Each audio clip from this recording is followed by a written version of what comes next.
Lou, what do we got up next here? Next up is our Mint Mobile hotline question of the day. To have your question heard on the show, you're going to go ahead and give us a call at 951-268-4259 and leave a message. Today's Mint Mobile hotline question of the day comes to us from Kyle, who's asking about some of the more mature Marvel content. Hey, John and crew, this is Scout from North Carolina. Like yourself, John, I was happy to hear Bob Iger was returning as CEO of Disney. But one major question I have for you guys is, based on Disney Plus, we have Deadpool, Logan, the Defenders, more of the mature side of Marvel. And given that we're getting Deadpool 3 and we're getting Daredevil and other characters for more mature ratings, do you think Bob Iger will change the way Disney Plus has formatted R-rated stuff, or do you think they'll keep it on there? Thanks, and bring on the filthy. All right, thanks a lot for calling that in, Kyle. You know, I think the number one question I got from a lot of people when they found out Iger was returning was, what's going to happen with Kathleen Kennedy? The second biggest question I got from a lot of people was, what's going to happen with the more mature content there? Because since Bob Iger left, one of the transitions that we saw and one of the changes that we saw under Bob Chapek was the willingness to embrace a little bit more mature content, putting things on Disney Plus that maybe Bob Iger would not have greenlit to go onto Disney Plus and things like that. This was one of those changes of philosophy and direction I didn't have a problem with. I mean, it's not necessarily the decision I would have made, but I have no problem with that. It was a different philosophy, new leader, different philosophy.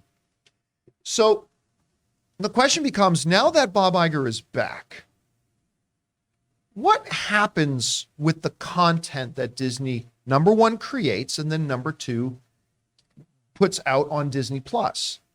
Because while Bob Iger was still there, I don't think we could have imagined Disney Plus putting R-rated content on the platform. And of course, now they do. Will that ultimately change now that Iger's back? Will something like, Deadpool be taken off? Will something like the original Daredevil that was on Netflix be removed and put it over to, will it get shuffled over to Hulu instead, where actually I always thought it made more sense for it to be on Hulu, but that's just me. Could they make changes like that? My first thought to it is, I don't think you're going to see Bob Iger change any of that. I think you won't see new, more mature stuff popping up on Disney Plus, but anything that Chapek brought over, I have a feeling what's done is done. They'll just leave it there, but I don't know if they'll continue down that direction with that. I mean, a lot of people ask me, well, John, what about the TVMA Daredevil they're going to do? They never said they were going to do the new Daredevil Born Again series TVMA. That was never going to happen. So certainly under Iger, that won't happen, because Iger and Feige have made very clear in the past that neither of them have any desire to do R-rated content, except, and they said this specifically, except for Deadpool. Deadpool will be their exception. So I don't know, Rob, when you look at it, I mean, we've seen Disney Plus do a little bit of evolving over the last few years when it was under Chapek. Do you think these are changes that Iger will roll back? Do you think he'll continue to go with it? Do you think he'll just leave well enough alone the way? I don't know. What do you think the approach is going to be here? Well, I think that Disney needs a diversity of entertainment if they're going to compete in the streaming space. It can't just be for kids. And I think that if anything, maybe they'll add stricter parental controls, or they'll which they've already done. Yeah, they've done that, or they'll keep doing that, make them even more robust. Because they just can't. I mean, the thing about Disney is it can't be the streaming service that's for families, and then you graduate out of it. You matriculate out of Disney Plus. They don't want that. I mean, that would be kind of weird. But again, I don't think that Bob Iger is going to want. You can't be like a 10-year-old kid and go from an animated series to watching Deadpool.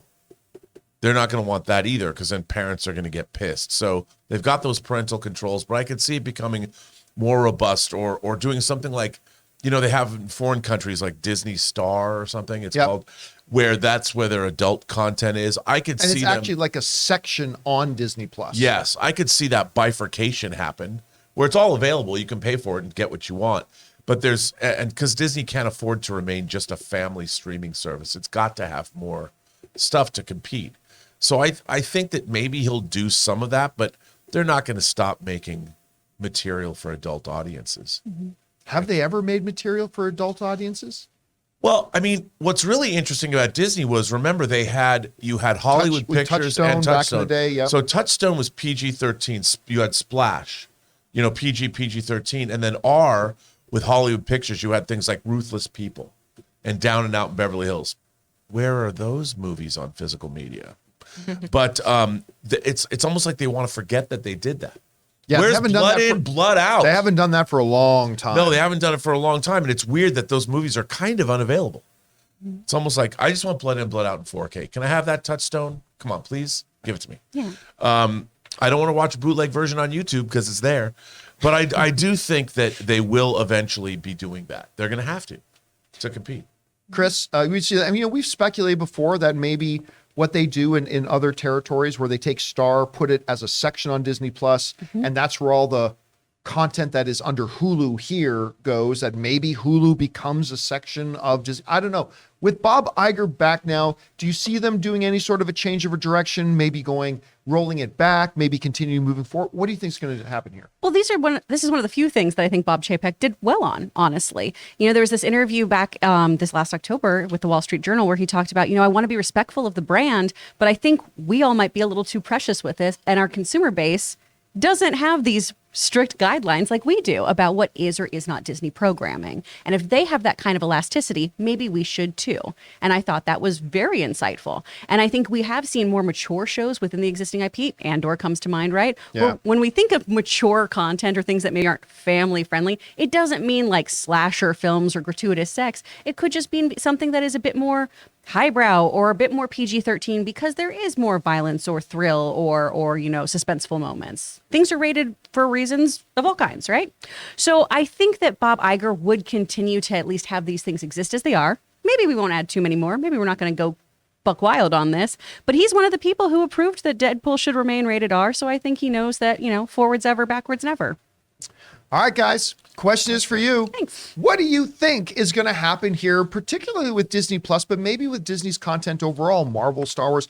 Do you think they could continue marching towards a little bit more mature? And when we say mature, we don't necessarily mean anti-children, like kids. It's completely inappropriate for kids. But do you think they'll continue that way? Do you think they'll maybe roll it back? What do you think they're going to do with this? Whatever you guys think, jump down to the comment section below and let us know your thoughts. Guys, we want to thank a sponsor of today's video, Mint Mobile. This holiday season, the best deal in wireless can only be found at Mint Mobile. Right now, when you switch to Mint Mobile and buy any 3-month plan, you'll get another 3 months free. As the first company to sell premium wireless service online only, Mint Mobile lets you order and activate from home with eSIM while saving tons on phone plans starting at just $15 a month. Guys, I've been using Mint Mobile long before this holiday deal, and I have to say, it is the perfect time to switch. Since I switched to Mint Mobile, I've been spending 1/3 of what I used to spend on my mobile service with the other big name company. And with this buy 3 months, get 3 months free, not only is it a great choice for you, but it makes great gifts for the people you love. Mint Mobile's best offer of the year is here. By going online only and with eSIM and eliminating the traditional costs of retail, Mint Mobile passes those significant savings on to you. All of their plans come with unlimited talk and text plus high-speed data delivered on the nation's largest 5G network. You use your own phone with any Mint Mobile plan and switch easily and effortlessly with eSIM. Or if you need a new device, for a limited time, get 6 months of free service when you buy a selected device and plan. So guys, for a limited time, buy any 3-month Mint Mobile plan and get 3 more months free by going to mintmobile.com/Campea. That's mintmobile.com/Campea.